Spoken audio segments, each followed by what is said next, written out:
This past weekend, President Joe Biden made history by declaring he would not be running for re-election.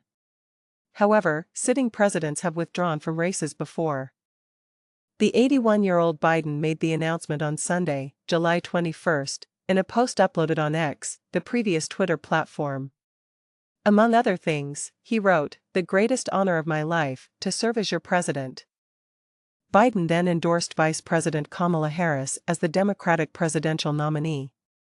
"And while it has been my intention to seek re-election, I believe it is in the best interest of my party and the country for me to stand down and to focus solely on fulfilling my duties as president for the remainder of my term." The statement continued in part. As the oldest president in American history, Biden has raised questions about his capacity to lead the country for a second term.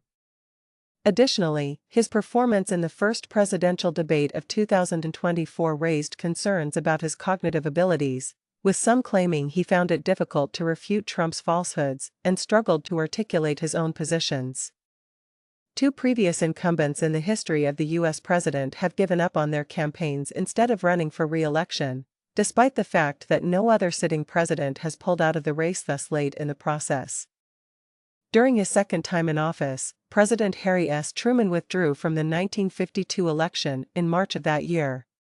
The National Constitution Center states that although the 22nd Amendment, which limited the president to 2 terms, was just ratified a year earlier, Truman was still eligible for a third term under the amendment's terms. The Harry S. Truman Library states that as his second administration came to an end, many voters and opponents turned to the Korean War and a number of scandals as reasons not to support him in the Democratic primary. As a result, Truman's popularity started to decline. In early March 1952, following his lack of victory in the New Hampshire Democratic presidential primary, he declared his withdrawal from the contest later that same month. Illinois Governor Adlai Stevenson was the Democratic Party's nominee. Nevertheless, he was defeated by President Dwight Eisenhower. Furthermore, on March 31, 1968, President Lyndon B. Johnson withdrew from the race due to a sharp decline in public support brought on by the Vietnam War. The war grew increasingly unpopular as the year progressed, despite his full intention to run for a second term at the beginning of the year and the belief held by many that he would win the Democratic nomination.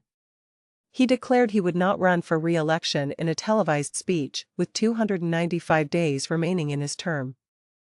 In 1968, Democratic nominee for Vice President Hubert Humphrey was defeated by Republican Richard Nixon.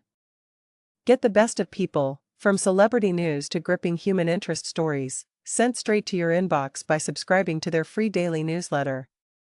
Several Democratic leaders have stated who they support for the position, and Republicans, including former President Donald Trump, have expressed their excitement about Biden's withdrawal from the race.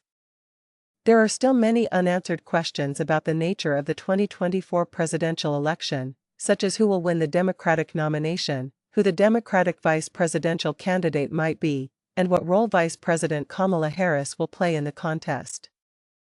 In response, Harris expressed gratitude to Biden for his presidency and appeared to reiterate her goal of winning the Democratic nominee.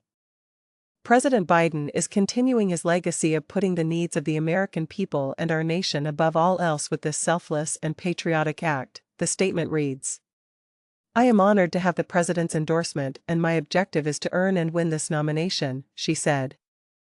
"I will do everything in my power to unite the Democratic Party and unite our nation, to defeat Donald Trump and his Extreme Project 2025 agenda."